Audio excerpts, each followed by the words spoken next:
Well, hello, everyone. Welcome to the Red Couch Theology podcast, where our guest today has decided to outdress us, but he has another meeting, so give him a break. He looks good. He always looks good, but I'm like in my slippers, literally. I'm wearing slippers. I did notice that you were wearing slippers when I walked in. Yeah. So we had this whole conversation about how we used to dress up more, and now we don't. But you guys will have to give him a break. Not that most of you can even see him, but he's got another meeting of some sort. So I had it earlier today, but okay, fair enough. Well, Sean Switzer is joining us because he brought the message on Sunday. And if you're listening to the podcast, Alex is also here, but he has yet to say anything. He's just like quiet as a bird. Like, you don't preach and you're not hosting. So, like, are you just going to be silent the whole time? Maybe I will. Maybe I'm just going to sit in this awkward spot that in the would be middle an of the room. interesting exercise. Like, I'm practicing not having to have the first word. Interesting. This will be an interesting experience. We'll see how long that lasts. Yeah. I think we might have just like seen it come and go. I'm also grumpy because my car hasn't been fixed yet. Or my wife's car hasn't been fixed yet. And they would just text me some incompetent nonsense about why they haven't fixed it yet. But I'm also happy because I found my overpriced noise-canceling headphones in this room. So I'm just basking in a couple of emotions at the moment. Yeah, you're like a conflict of energies right now. The roller coaster of emotions. So anyway, but I'm here. I'm ready to participate. So I have a question for both of you. What's the backstory on Sean preaching this particular message? Was there like a deep logic to it, or was it sort of like, we need to get him up there again? What's the backstory? You can maybe tell your side of the story, and he can tell his side. No, go for it. I'm interested. Sean's like, yeah. What is the backstory? Well, it's an interesting tension. Okay. Because I said to Sean, like, would you like to preach in this series? And he said, yes, very much. And I said, I'd love you to preach on hospitality because you're really good at it. Like, hospitality is just a huge part of your and Melody's life. Like, love that about you guys. And then he got up and didn't talk about that at all, which is so on brand for our preaching staff. We have a whole bunch of preaching staff that just don't know how to follow simple instructions like that. Like people like Aaron, who you ask to do one thing, is like, no, I'm going to exegete this passage for about 45 minutes. And then... So you guys are going to get on great. So what I hear you saying is that actually you have an agenda for our preaching, and then when we don't say what you would have said, that you're mad at us. That's what I'm actually Why didn't hearing. you just preach the message? Because I'm bad at hospitality. I just thought you talk about. And what you mean by hospitality is the American or the Western definition of hospitality, not the biblical one. Well, maybe. Because that's what he talked about. I think for Sean there's an overlap. There is. Yeah, so totally. I think I very much say that in humor, with a little snark because it's fun. That's what this show's all about. But I do think it is. Sometimes the challenge of being asked to talk about something you're actually good at is, oh my goodness, like if I go up there and talk about like I did this and I did this for a while. I worked for a pastor once who got up and talked about how he gave away like 40% of his income or something like that. And Laura turned to me afterwards. She was like, how did that sound? It did not sound good. It was very just like, one, it was unattainable for most people. And it came across a little bit like, how awesome am I for a good 30 minutes? So I get the tension. But now, in this safe space, we get him to talk about all the ways that... So instead of interviewing Sean... Alex and I are just going to sit here and talk about how good at hospitality Sean is, and he'll be beat red and annoyed by the end of the show. No. I'll just be like, continue, go on. What else do you... Yeah. So some of it was that just because Sean and Mel are so good at this, and I thought it would be a sweet spot for him to talk about just like some of the ways that God has challenged them there. And that's the interesting thing. Like, you're probably not good at it just because of nature or nurture, but because of following a journey with Jesus.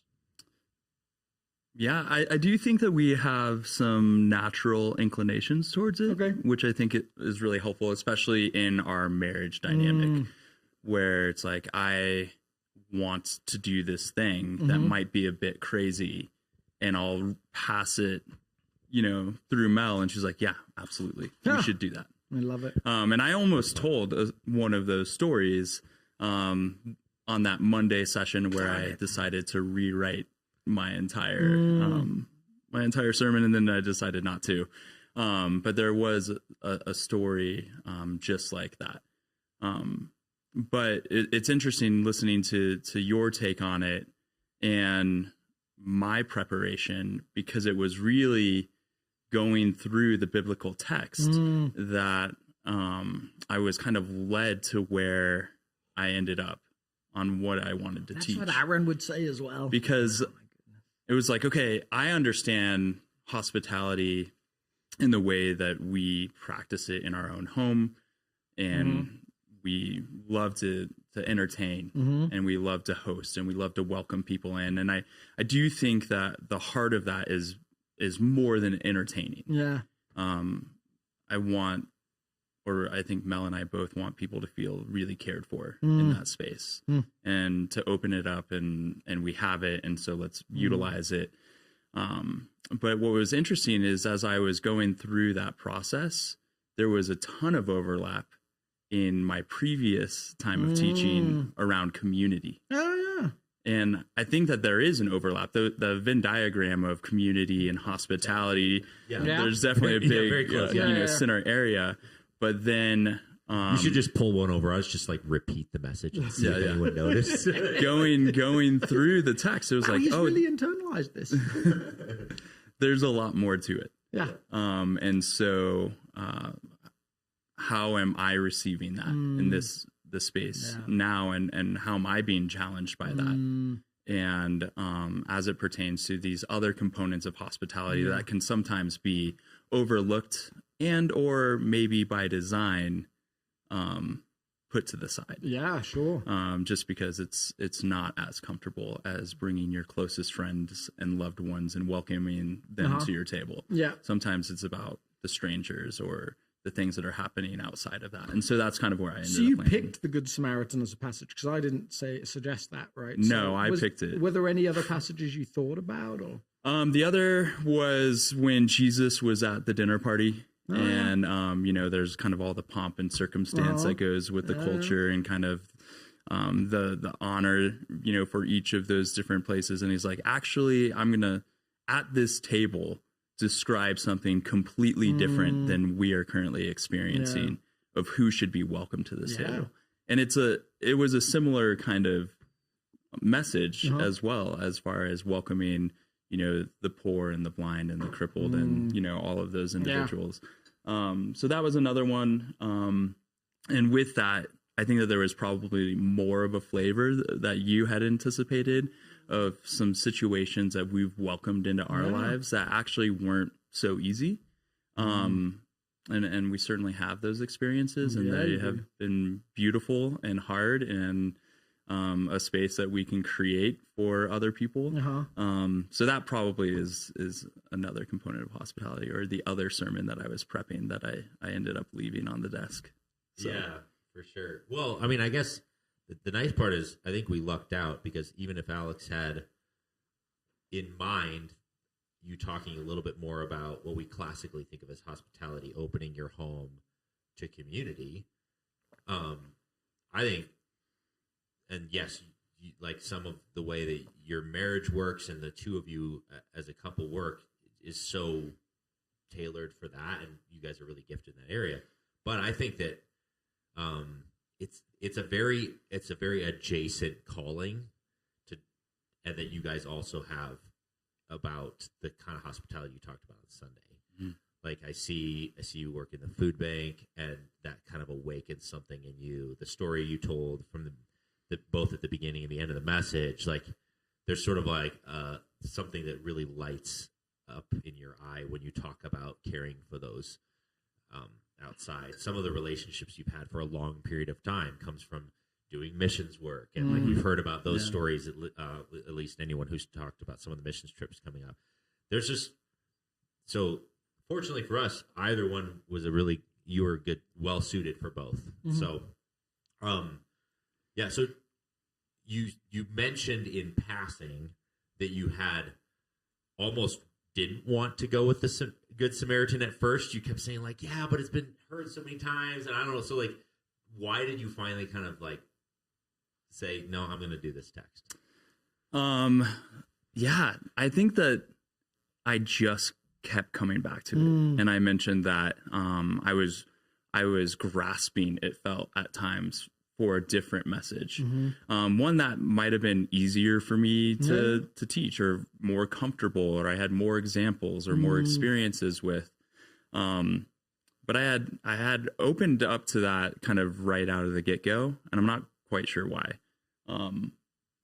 I thought that it would be an interesting way to look at who it is that we're supposed to be caring for from a hospitality standpoint.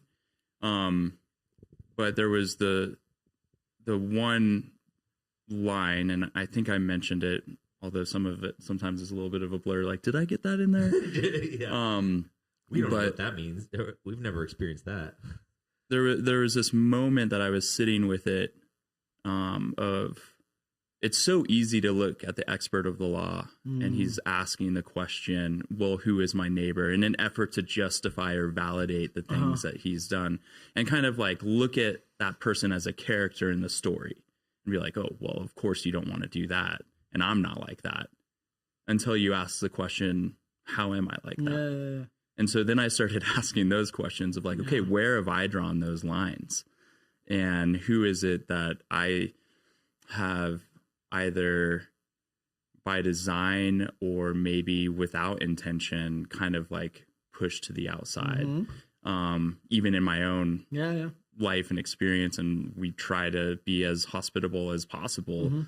Where is that circle been drawn for me? And can I actually process that and reflect on it, and then pray through how that needs to be transformed? Yeah.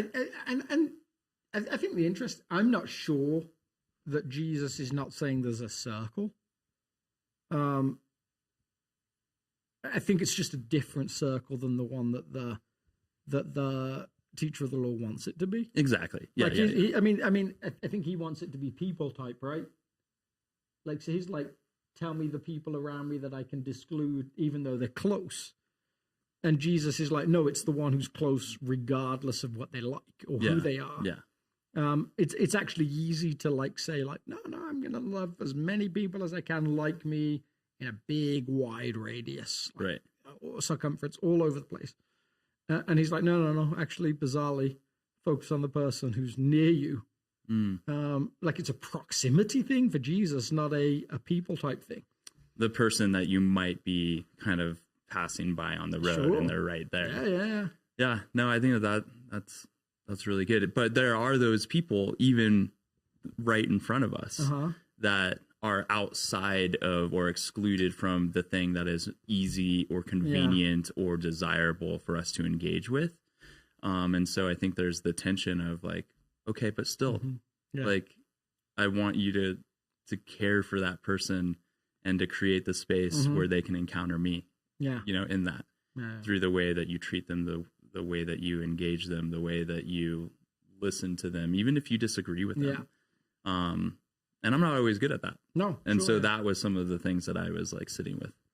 What I think is interesting, though, so kind of what we've inadvertently unpacked already is that there's maybe two different lenses to look at hospitality from. There's the opening up of your home and giving people like feeding a life group, which is something you guys do quite a bit of. And then there's this hospitality that seems like shows up all throughout Scripture, where it's like, yeah, do that, but make sure that the people invited in are from this wider swath of humanity. Includes the foreigner, that includes the down and out and the poor and so forth. Interestingly, there's a similar relationship or a common denominator between both of those things, and that I think it's both are hard. Like weirdly, like even if you want to have deep, true community, even if they're with people that appear to be like you in some sense, you just do it a couple times and you'll realize there's some quirks here, and and it's a lot of effort, and it steals from my personal time and what I want to do with my own time, and on and on and on. And being hospitable to someone who's not like us is challenging to our worldview, and all. So it sort of gets at your own autonomy and sense of I get to do what I want to do when I want to do it. And so if you want deep community, it's a little bit threatening. Yeah, and you and I had this conversation that it can be risky, right? Even with your closest friends, or you develop those relationships. Sometimes seasons change and relationships come and go. That can have a risk in and of itself. But then also welcoming those individuals that like might not be just like exactly like you. And so that's one of the stories that didn't get told. But I guess that this is a good segue to share it here. There was Mel and I had just gotten married, and we were living in our first apartment, a 1-bedroom, 1-bath apartment. And Mel had received a text message from an individual that she grew up with. He was coming out here to finish schooling. And we got dinner with him, and I met him, and it was a bit awkward, just because of his personality and differences and kind of some of those things. But then when he did end up moving here, the moving company lost his pod with all of his belongings. And so he had reached out to us. We're the only people he knows. And we're like, hey, just come and stay with us. And so he slept on our couch and an air mattress in our 1-bed, 1-bath apartment for weeks, like maybe even a month. It felt like a really long time to be in that space, but also just not someone that was a dear friend or really close, or someone that I would have like, oh yeah, hey, you're a great friend, come crash on the couch. It wasn't one of those types of situations. So fast forward, he ended up getting an apartment in the same complex as us, and we continued to kind of live life close by and together. And we were some of his only relationships here in this new place. And then we moved to our first house, not too far away. And I would get together with him every once in a while. We would go get a burger or whatnot. And I kept feeling this prompting when I would see him, and I'd ask him how he was doing and how school was going, and how his community was shaping up. And he's like, well, I haven't really seen anyone besides you since the last time we got together. And so I was driving home, and I felt the Holy Spirit being like, you should invite him to come stay with you guys. No. This is kind of good. Don't really love that idea. And so about a month later, we got together again. And I felt the same thing as I was leaving that dinner. Like, you should really invite him to come and live with you. And I was like, I don't know, but I'll run it by Mel, and she's going to agree that this is not a good idea. And I got home, and I was like, I keep having this feeling that we should invite him to come live with us. And she's like, I really agree. Darn it, man. And so now we're in a 2-bed, 1-bath house with 2 dogs. It's like 800 square feet. And I asked him if he wanted to come live with us, and he did for the remainder of his schooling. And my OCD and his lack of... What's the opposite? His clutter and just like setting up shop in our living room, and you'd walk in and you're like, oh. But it was really good and hard, to your point. And there were moments that were uncomfortable, and there were times that were great. But ultimately, if I look back at that time, a couple of things happened. We were able to be there for him in a way that he needed, and was beneficial and helpful for him during this time of kind of like acute loneliness. And it really opened our eyes to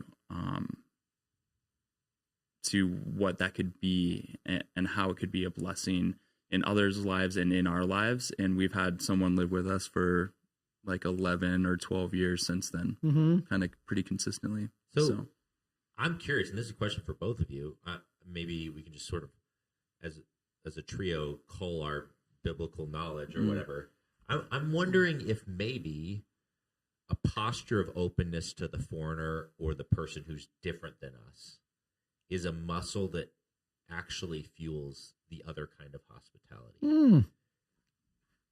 Because I think the people that I know that have like lots of meaningful, vibrant friendships, they get together with them often, they also tend to be pretty open to the outsider. I wonder if one fuels the other. Is there biblical evidence for that? This is just a hypothesis I'm vetting out. Building as you go. I don't feel like there's biblical evidence for it. Well, here's what I think the problem is with the biblical evidence part is I think by nature there's a hospitality requirement that comes with most of Middle Eastern culture, right? Yeah. So like you got like this whole like, you know, even today you go to Israel and you're a traveling salesman, you knock on someone's door, they're like, come in, like break some bread with us, like eat my soul, I think is the expression. Or if you knock at someone's door at midnight, they're going to open it and welcome you in. Yeah. So here it's here I think it could do. So I think like you could probably prove a scientific hypothesis there or a sociological one. Yeah. But I can't think of a biblical narrative just because of the demand of hospitality. But maybe that's pretty actually, present. So maybe if there's not like a specific story or whatever, if we get into the purpose of the series has been to explore how spiritual practice have access to the to shape the soul. They're very close relatives as far as like the thing that hospitality does for the soul practicing it is it starts to unearth selfishness and which becomes a sort of a petri dish of healthier relationships long term. Maybe you know what's really interested me, like kind of connected to that, is that the number of these practices that somewhere the primary excuse is I'm too busy for that.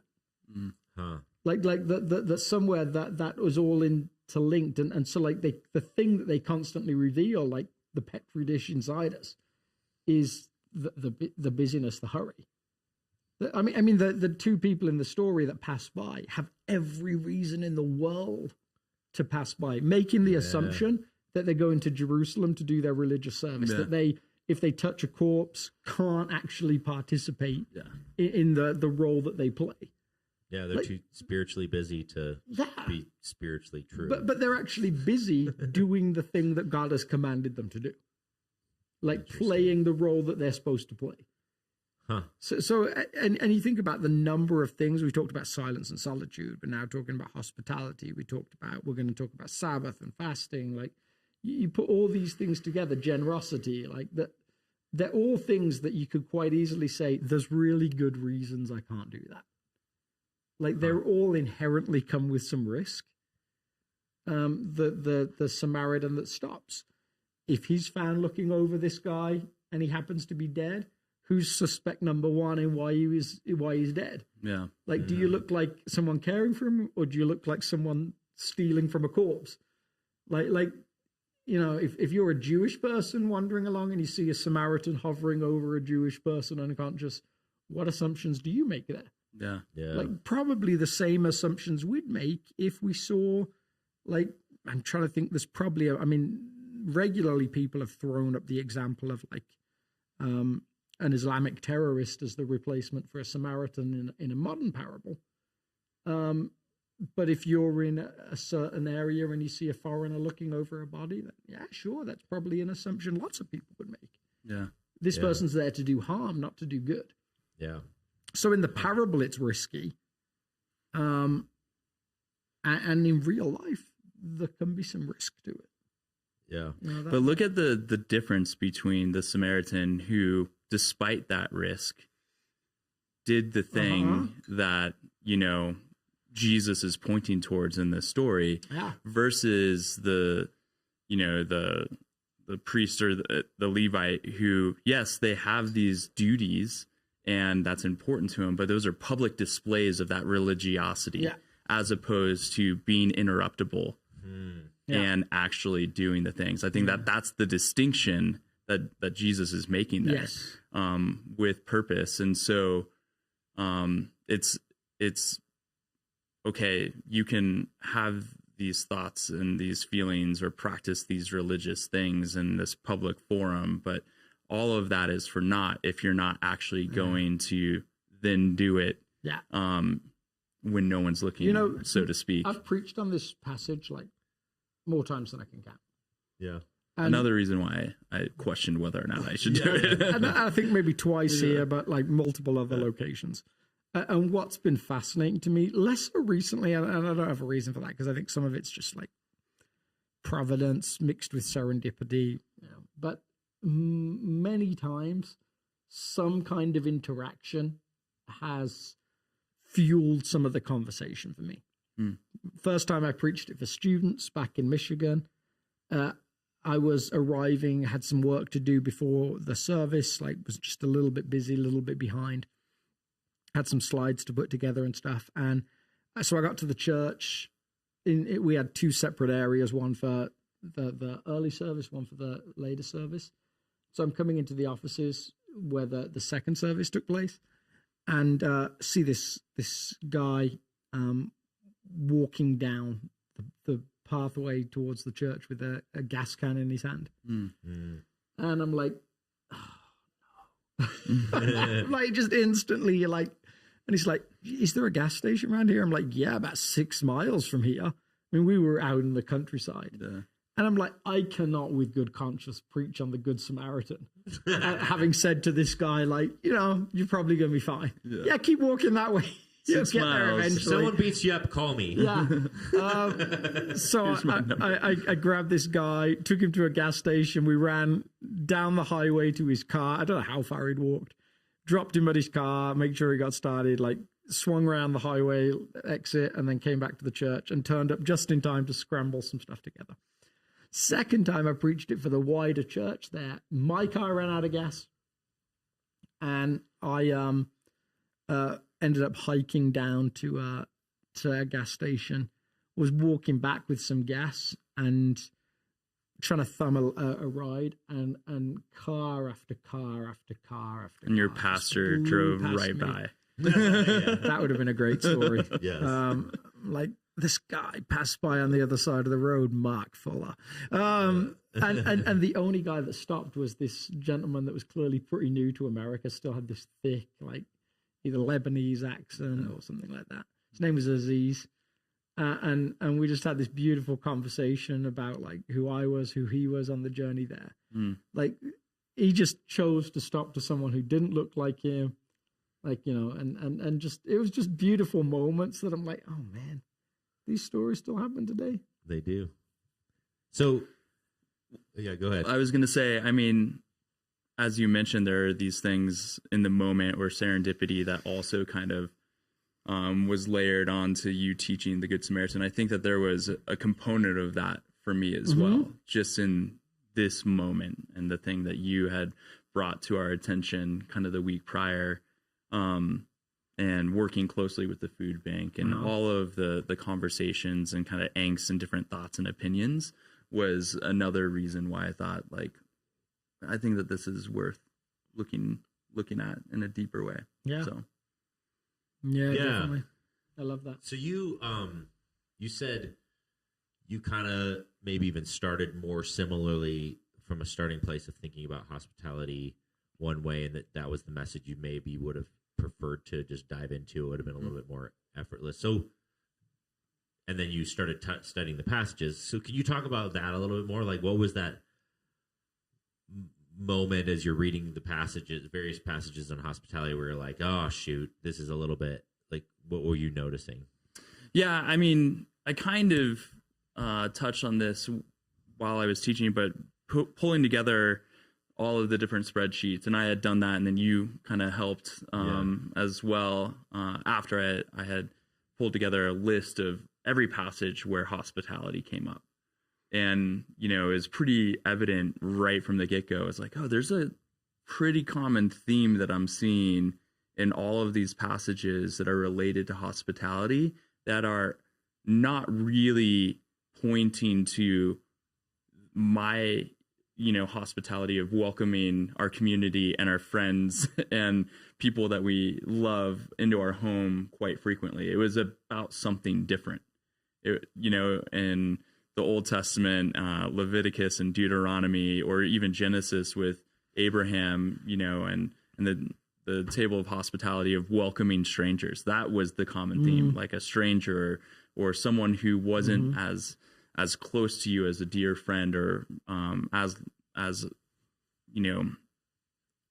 a big part of your life, and the foreigner and things of that nature. So as I was going through it, that's where it really started to jump out at me. It's like, okay, I think I can even broaden and expand my own definition of hospitality in this moment, rather than just staying focused on the way that I experience and practice it quite frequently or naturally.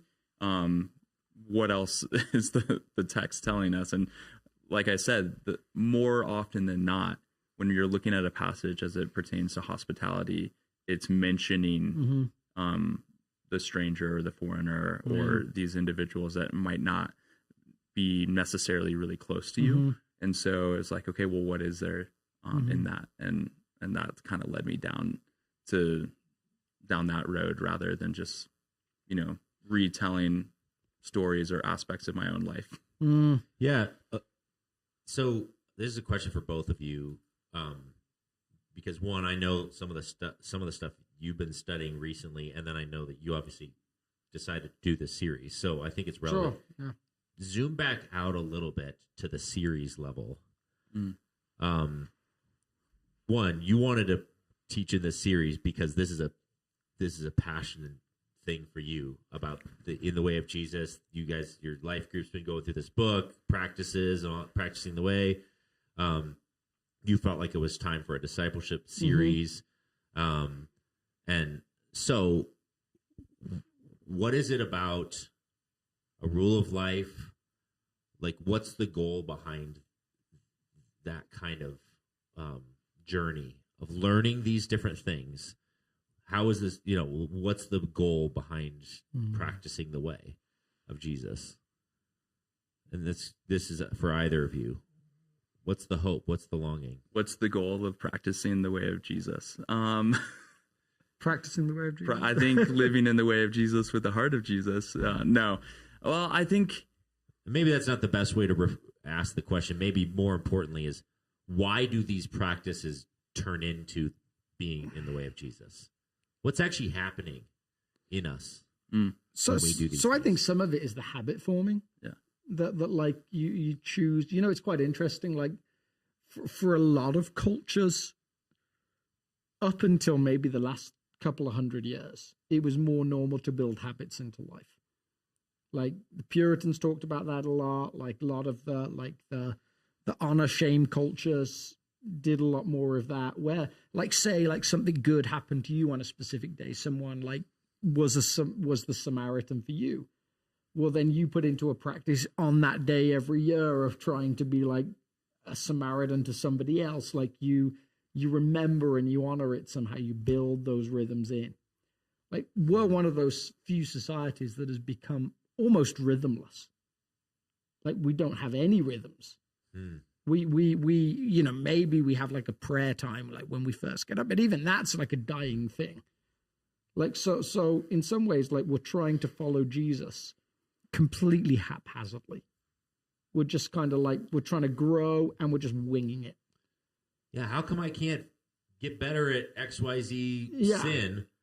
You have no rhythms around dealing with said sin. And being good at almost everything in the world requires some intentionality. Yeah. Like, it doesn't matter how talented you are, like, to not have rhythms in place usually means your talent gets wasted. Yeah. And so, I think somewhere, while we're not trying to do that in our own strength, we are giving the Holy Spirit opportunity to develop something in us when we habitually put ourselves in place for Him to do something in us. And there's so many ways that God surprises us in different moments. Like you might think of something like Paul on the road to Emmaus.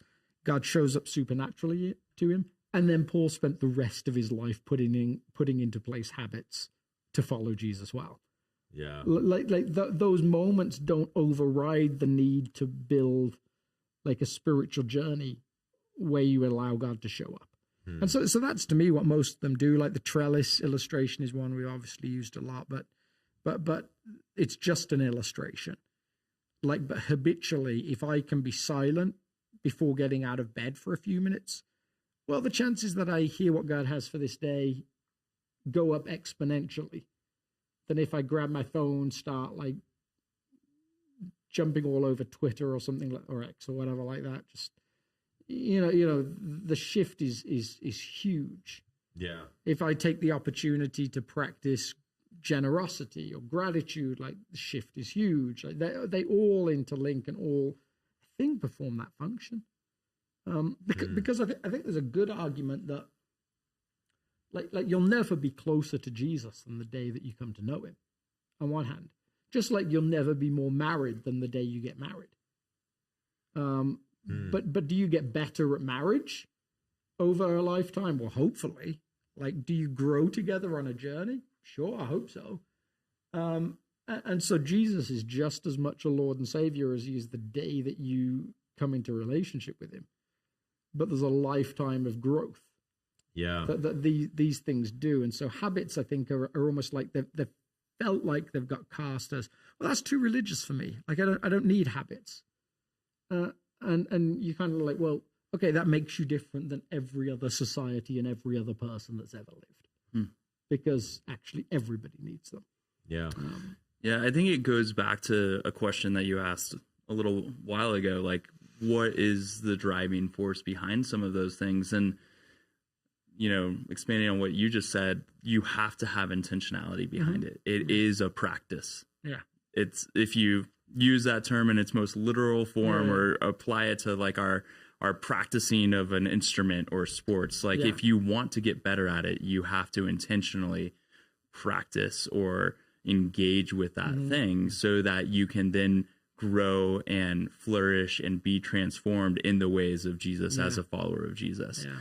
And so you had mentioned weeks and weeks ago, we all have a rule of life. It's, are we being intentional about it, or is it happening to us? Yeah. Is it accidental? Is the world and all of the chaos and all the hecticness just like forming who we are and how we react in certain situations, or what we're passionate about, or what we're striving for, like we're being told or pushed kind of in all of these different directions, versus, okay, as a follower of Jesus, I'm going to engage in these practices so that I can grow through that process in the image of Christ for the sake of others, which is what I had mentioned this on Sunday. And so if you develop those habits, or if you have intentionality around it, or that if you welcome in those individuals that maybe are a little bit more uncomfortable to do, then all of a sudden you're going to get better at doing it in all aspects of your life, across all of those different relationships. To the point that you were making, I do think it actually spurs you on. If you go to the gym, you're going to get stronger. If you train on the track, you're going to get, your fitness is going to increase. I have a huge bike race coming up at the end of the summer. I can't just like go to it. Yeah. I have to intentionally train for it, which I haven't been doing. And so I'm calling myself out right now. But like, if I want to go and do that well, I have to engage with the John practice Ortberg, of it. in his like version of the Spiritual Disciplines book, gives the illustration of like running a marathon. And he's like, unless you've been training, no one in this room can run a marathon even if they try really, really hard. It's got nothing to do with the amount you try. But almost anyone can get to a point where they can run one if they train. There's some preachers that just are masters of pithy statements. Andy Stanley is the master of pithy statements. And I bet you can remember this one before I even say it. Like, probably his greatest pithy statement of all time, at least for me. I'm curious. Everyone ends up somewhere. Some people end up somewhere on purpose. It's just brilliant. Like, in life, you're going to end up as somebody and someone. And then there's a few people that say, no, that I'm going to do that intentionally. So habits, like, yeah, that word can have some pejorativeness to it. Rhythms, I think, is a great word. Little spoiler, I'm prepping for talking about Sabbath on Sunday. Like, one of the beautiful gifts of Sabbath, if you practice it, is however tired you are, you're never more than 6 days away from rest. Like, so if you've lived a time of life when you're like, I don't know when I'm next going to rest. Well, if you practice Sabbath, it's never more than 6 days away. Like that for a tired people is amazing. Yeah. Like, it's never more than 6 days away at the most. Even the day after rest, it's never more than 6 days away. So like, there's some joy in those sorts of things. Like, in the midst of lots of conversations, if you practice silence and solitude, I'm never more than X amount away from this. In the midst of, like, all those different things, those are gifts. Like, those rhythms are gifts. Yeah, that's awesome. I'm going to lead the witness a little bit. There's a right answer to this question, so I was and if you get it wrong, I'll tell you. Tell me the question, and I can ask it. No. I don't know. I'll make a statement then instead. Have you noticed the relationship, and you already actually hinted at this, maybe, the relationship over the last several weeks between the different subject matters? I feel like they are so intertwined. It's almost like there's actually been a couple moments over the last month and a half where I'm like, okay, Lord, I get it. Because it's been almost like we keep hitting some. It's been a different topic, but yet it's the same subject somehow. So, like, I don't know. Have you guys noticed that? Oh, yeah. And what is it? What is the thing that's common between all of these? It's hard for me to articulate that piece. Yeah. I would say surrender. Like because it's giving up on your control over stuff. They all are. Like Sabbath will mess with you if you practice Sabbath. Oh, it will beat you up. Like, to concretely have a day that, like, nope, we don't do anything then. That's so messy. Yeah. Generosity to say that, like, one of the highest goals for my wealth is giving it away. Well, that will mess you up, especially when your resources are limited. Like, they all seem to push to that place of risk and needing God to do something. Yeah, and I'm gonna bring a call back from the last time that I was teaching. There is a surrender or a risk or a felt sacrifice to do those things. Sure. And then you just experience the blessing from it through that transformation and, like, the heart change or the thing that you're Sabbath, my family, any of you who know my family and the things that we have going on, it's very busy at times. And I, for a long time, made an argument that, like, I don't think that Sabbath fits in our home and our jobs and our lifestyle and our situation. And I tried to justify and validate all the reasons why I could feel okay and feel comfortable. And with kind of, like, pushing that one to the side until you're confronted with it, until you start experiencing it. And something that we've been doing as a family to the best of our ability. And we have a lot to grow in and to continue to pursue in that. But it's like this statement of, like, that won't work for us, or I can't do that, is replaced with, well, we just did it and it was beautiful. And these are the things that we get from it. And these are the reasons why we should pursue it all the more in the midst of the busyness and the hecticness. And I think everyone who practices any of these disciplines, if you know anyone that's become, like, committed to one of them and lived it out, what they say about every single one is, I can't imagine living without it now. People that practice gratitude, like, can't imagine living without gratitude. Generosity, can't imagine not giving money away. People who practice Sabbath, can't imagine not having a day off. Like, people who practice silence, can't imagine not having silence. Like they all get to a place where they're like, yeah. I had this question when I was teaching on generosity, that I was like processing, and the question was, are humans designed to take care of themselves in the first place? Because again, the felt need around that I was sort of preaching about was like this anxiety of not having enough. The only reason you need stuff is if you need to take care of yourself, because no one else is going to take care of me. I've got to take care of me. So therefore, I've got to hoard the resources, right? But I had this question mark. The biblical like counter argument is like, you weren't meant to take care of yourself. Yeah. I'm here to take care of you. I created I care for the birds. Yeah, in the all sky. of this stuff. Like and same thing with like Sabbath or hospitality or all this stuff. Like we're creatures who think in our brokenness, we've got to like reserve our energy, our time, our space, our relational capital. We've got to control all of those elements for life to thrive. Yeah. And then, but God's like, no, that's the broken self speaking, because I made you to be contingent, where you can't actually be healthy without other human beings. yeah, You can't actually be healthy if you control all of your money.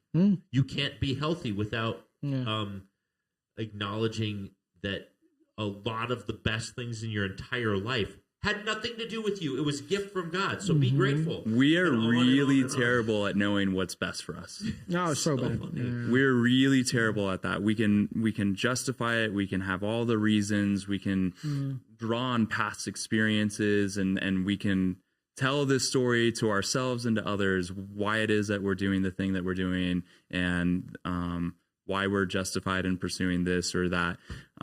But if we're pursuing Jesus and these spiritual disciplines and practicing them for the sake of formation and learning and understanding all the things that you just mentioned, then our life begins to flourish in really incredible ways. And I'm thinking about that exercise that we just did as a team that Andrea led us through, where there was kind of this table of different components of our life, physical health, mental health, spiritual health. What were some of the others? And we had to vocation. We had to grade ourselves on from 1 to 10 now, how we're feeling in each of those areas, and then 6 months ago. And for me, I looked at that, and both of them were pretty similar and pretty encouraging and healthy in a lot of different ways. And I thought to myself, well, this would be a better exercise if I took that and looked at it 18 months ago, because my life has changed quite a bit in that time. And so 6 months ago, I was kind of in the process of joining this team and all of these incredible changes, and like things were flourishing and thriving, and I'm pursuing Jesus, and I'm really focused on some of these things. But 18 months ago, I was not. Yeah. To the same extent, at least. And there were some very like specific areas where it was like I was unintentionally allowing other things to really drive my focus and drive my rule of life, and it was happening to me. And I got to have a first row seat at God, just being like, we need to reorder some of these things. It's so fascinating how like some of the things that, like, you know, not to read into where you were in different places, but like the pursuit of this world on all levels is a pretty compelling thing. It's right in front of you.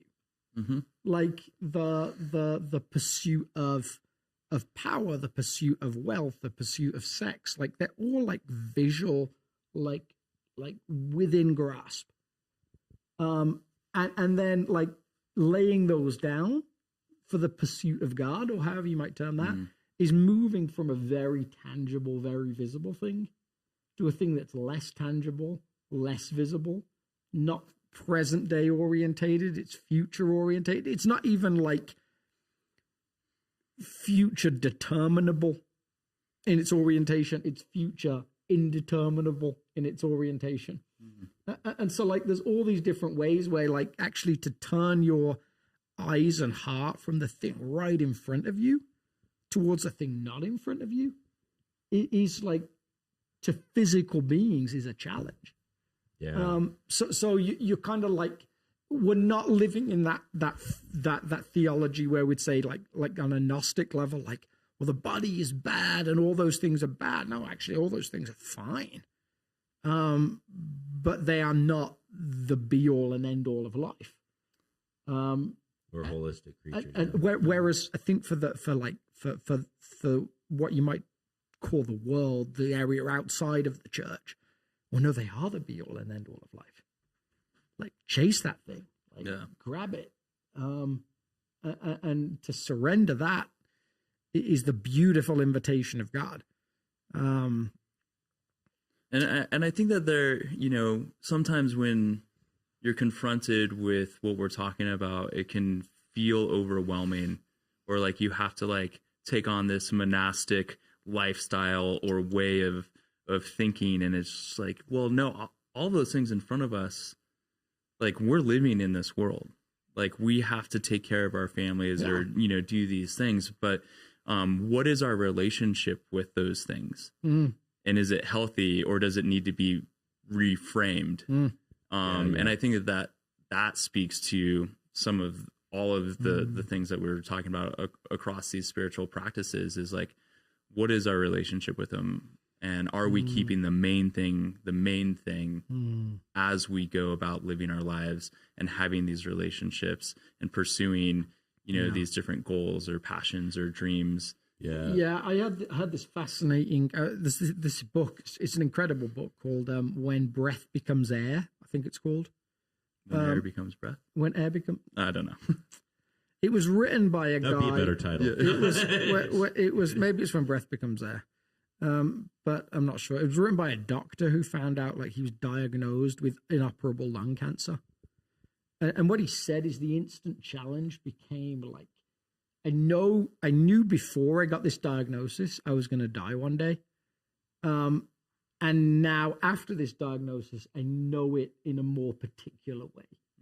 I'm more aware of maybe its imminence or its like reality. But he said, I'm still left with this like conundrum of like, no one can tell me how long I have left, as it is true for all of us. Yeah. But if they could, I'd know more what to do with it. Like, tell me I've got a day left to live and I'd operate this way. Tell me I've got a year left to live and I'd operate this way. Tell me I've got 10 years left to live and I'll go back to saving lives. Yeah. Like I'll go back to treating patients. Like depending on where I am in that I would operate differently. In actual fact, that same tension is true for all of us. Like none of us know whether today is the day or, whether it's 10 years, 15 years, 20 years, onwards and onwards and onwards. And that changes gradually as you get older. But for the most part, we're all living very finite lives. Figuring out how do I invest my time on those different things is actually complex and actually is not a right or wrong answer, but one we actually get to partner with God in and say like, okay, God, what is mine to do in this season? Like where are you leading me? Like some people feel like in the midst of ministry, God is leading me into the corporate world. Yeah. Some people feel like in the midst of the corporate world, God is leading them into ministry. And it's not about just finding the answer. It's about how do you surrender, again, that word, like how do you surrender to partnering with God? Yeah. For you, He's best for you. Yeah. So as we wrap up, I was reminded of the passage that the daily devotion team decided to write on for Sabbath is the passage where Jesus basically says that God. Would I like 15% off? What is going on right now? He says God made the Sabbath for man, not man for the Sabbath. Hey, that's my passage for this week. Really?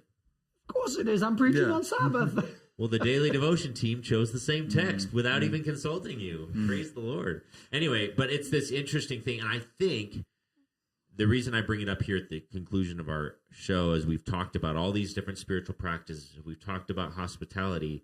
I think it's it's a good reminder for us to know that these are spiritual practices are a gift from God to humanity. Yeah.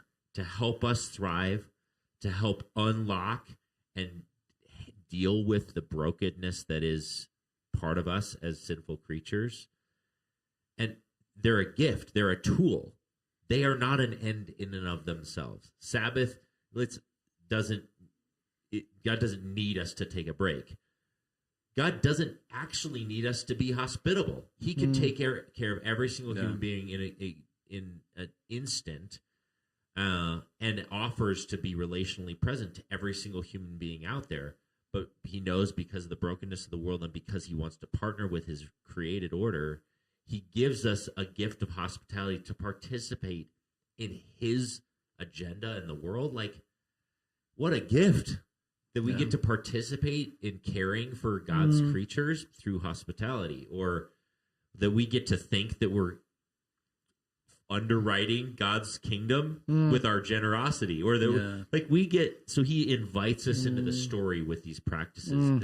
It's a gift for us. So if at all through the course of this series you felt like this is just a list of more things to do, I gotta be better at generosity and better at Sabbath, and if you have any haunting sense, and I don't think we've tried not to teach it this way, but if any haunting sense that there's shame or guilt that you're not better at some of these practices, it's practice. Just like practicing the piano or practicing racing or an athletic thing. It's if you want to get better at following Jesus, use it as a gift. Practice it, and when you screw up, okay, it was practice. It's okay. You sound very Allen Iverson right now. Yeah, it's practice. Practice. Talking about practice. Practice. I don't. Yeah. But anyway, I think that's a really important part, because sometimes it can just feel like a religious checklist. Yeah. And I think that's where sometimes the disconnect can be of like, just like another thing I have to do. I have to pray for 30 minutes today, or I have to read my scripture. I have to do this thing. And when you have that mentality of I have to do this, then it can be met with like this obligatory feeling or this resistance of like, I don't want to do it. Or don't tell me what to do. Or if that's how it's been handed to us, you reframing it as this gift, and we get to engage in it. And when we do, then we come out the other side and it's like, man, I really actually am glad I went to the gym. I didn't want to go. I came up with a ton of reasons why it would be good for me to not go today. But at the end of the workout, you're like, I feel really good. And I'm glad that I did that. And there are going to be hard days, and there are going to be easy days, and there are going to be good days, and there are going to be, tough ones. But like the end result at the end of all of it is that we get to have a life that's flourishing. And we get to be co-laboring with Jesus in beautiful ways, and we get to be intentional about how we're pursuing that rather than just like being pushed around by the world. So this is what I think the rule of life is. Like, the saying with going to the gym, that like the determining factor between whether you go or not is, did you put your shoes on? Yeah. Like putting your gym shoes on is like the deciding, like, it's the tipping point. Yeah, the tipping point towards like, no, I'm actually going to go. Yeah. A rule of life written down or like collated on paper or on a computer or whatever is the thing that like you can actually start to put in place that says, no, like I committed to that. Like, does it work constantly? No. And is it flexible? Definitely. Yeah. But actually putting it together and saying, no, I want to do this is actually a really helpful tool that nudges you towards beginning some practices. You don't have to start with all of them. You might start with one of them. And you might build it as you go, but it's like this nudge towards like tipping the scales in favor of, I'm going to do this. Rather than I'm not going to do this. Yeah, so maybe for you, if that is where you are, maybe you're just like, yeah, I'm going to do all of them simultaneously. More power to you. Great. But maybe if you're a little overwhelmed when you're like, each Sunday I come to church and I find another thing that I'm supposed to be doing. I'm like, I can't even, like, I screwed up the last one. Like, I had made commitments and I then didn't do them from last Sunday. In addition to what we told you to do last Sunday, this Sunday we're going to tell you to do this thing. And keep on going. Here's an invitation for you, if that's you out there. Maybe pop up like the podcast list of the sermons, and the titles are in there. There's like gratitude, hospitality, prayer, all these different things. Look at the list and just ask the Spirit, Lord, where do I start? And try one of them. And try it consistently for a while until it becomes a little bit more habitual, and then maybe you're ready to try another one of those. And that might be a good, easy way to start to dip your toe in the water of a rhythmic spiritual practice life. And then over time, you might find out like, oh yeah, I like subconscious. I don't even have to think about my prayer life anymore, or my hospitality. Like it's just like part of who I am now. Hey, it's working. So feel free to dive into this process that way. Any final words before we close the show? Final challenges. It's the middle of the week after your message, and you don't want them to forget this thing. What is that thing?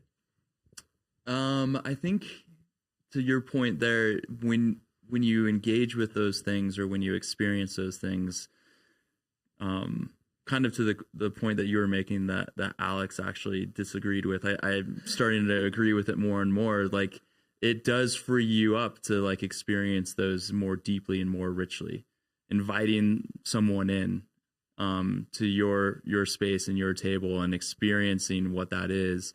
More often than not is going to lead to you wanting to do that again, because you get to encounter Jesus in that space, and they get to encounter Jesus in that space.